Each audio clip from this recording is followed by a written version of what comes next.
All right, guys, welcome to another podcast. So, obviously, today, as you can see from the heading, we're going to be talking about the Baby Boks class of 2019. The under 20 World Cups, very, very close. So, just getting straight into it. I don't think it's looking good. And what I'm going to discuss is where it's going wrong.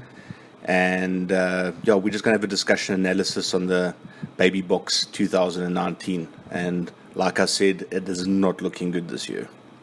So anyway, a brief history. We've won the tournament once and we keep finishing third. It's getting kind of old. But this year I don't see any way we can actually finish third. But where is it going wrong? So let's analyze the team quickly. So in terms of the 2017 SA schools, which is this part of this generation, at home they lost to Wales 28-30. They lost to France 8-13, and they got violated by England 52-22. So just in terms of analysis of the squad, you can see that basically in the asterisks, these are guys that actually ended up playing SA schools. So you got 7 out of 13 of the players in the Tart 5 that made the transition with an average school rank of 22 and an average union rank of 2 out of 6. And the union rank is based on last year's under-19 Currie Cup. And then in terms of the loose forward, you got 6 out of 7 that have played SA schools with an average school ranking of 19 and an average union ranking of 1. You can see the guys that are non-applicable, they are under 19 this year, not under 20, so they weren't playing in the under 19 Currie Cup last year. And then in terms of the halfbacks and centres, we got 4 out of 9 that have made the transition. You can see an average school rank of 14 and an average union rank of 3rd. Zwellen, Darby and Hendrickse, both under 19 players in that group. And then in terms of the back 3, 1 out of 6 made the transition from SA schools to under 20 with an average school rank of 49 and an average union rank of 2nd. So if we just look at an overview, 50% of the players made the transition from SA schools to this under 20 squad. New Zealand, 70%.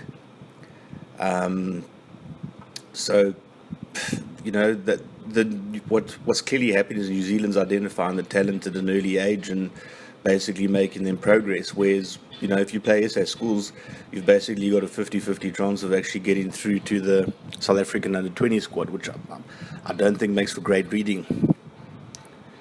And in terms of coaching, well, when we won in 2012, we actually had Davy Turon as a coach. He actually had quite a good pedigree. In 2019, we're sitting with Sean Roux, and I'm not a massive fan of Sean Roux. So the New Zealand coach this year is Craig Philpott. He's been a Hawke's Bay coach for a while. He's clearly part of a coaching journey. So obviously, look, you guys, if you haven't seen my analysis videos, go watch it. Basically, what New Zealand do is they basically analyze coaches and they place them in different parts of the system to see how they perform. And basically, the top level before becoming All Black coach is becoming a franchise coach. So if you're a franchise coach and you don't become an All Black coach, or you don't, your chances high of becoming an All Black coach, what you end up doing is you end up taking an overseas contract. They develop their coaches. And I have to ask myself the question, why are we sitting with Sean Roux, who's not a good coach, when we should be nurturing a high-level coach? Like, think about Sean Erasmus or Wessel du Plessis. Why aren't they coaching our youth systems? They should be part of a transition, clearly, right? So in terms of the journey so far, they had some wins against Georgia, Wales, and Namibia, lost to Argentina at home, and they were crushed by England. And if you take a look at the game against Georgia, the front row is completely demolished. They were going backwards the whole game, and that was until they brought on Henry Jacobs. He came on, the party ended. The scrum stabilized, and we were actually getting some decent ball to our backs who started scoring a couple of tries. I'm very worried about this team, and I think we're looking very, very weak. So is it a lack of talent? Well, the thing that you have to think about is that maybe it's just one of those years. They were weak at junior level, but I have to ask myself the question is this the best we can provide? That's the ultimate question. If it is, we need to relook at our systems very, very seriously. Now, in terms of predictions, I think the tournament will probably be between England and New Zealand. I'm favouring England. Earlier, I made a prediction about France winning it, but they had a very, very weak under 26 nations, so we'll see. Due to the fact that England has faced high quality pre-season opposition, I think they got an edge because the tournament's obviously going to be in the Northern Hemisphere as well. I think the Baby Boks will struggle. I see a 5th or 6th place finish. I really hope I'm wrong. The class of 2020 should be a lot stronger. I mean, that's a very, very strong year. I think this generation, they just might be one of those years. And frankly, in terms of the selections, I'm really not happy. I mean, you got people like players like Christopher Schroeder, who's by far and away the best fly off at under 20 level. He's not included in the squad. I don't see Muller du Plessis in the squad. You could even give some of the under 19 guys because they're clearly a stronger generation. I mean, you're talking about guys like De Vet Marais, JJ Kotze.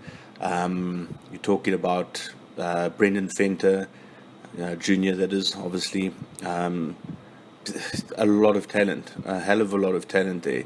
And Adrian Albert's the lock from Paul Boys. Why is he not there?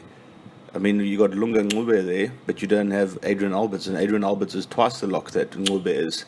So I think the class of 2020 should be a lot stronger. But yeah, I'm really not confident about this year's team. Anyway, guys, thanks for watching, and let me know what your thoughts and opinions are of this year's Baby Boks.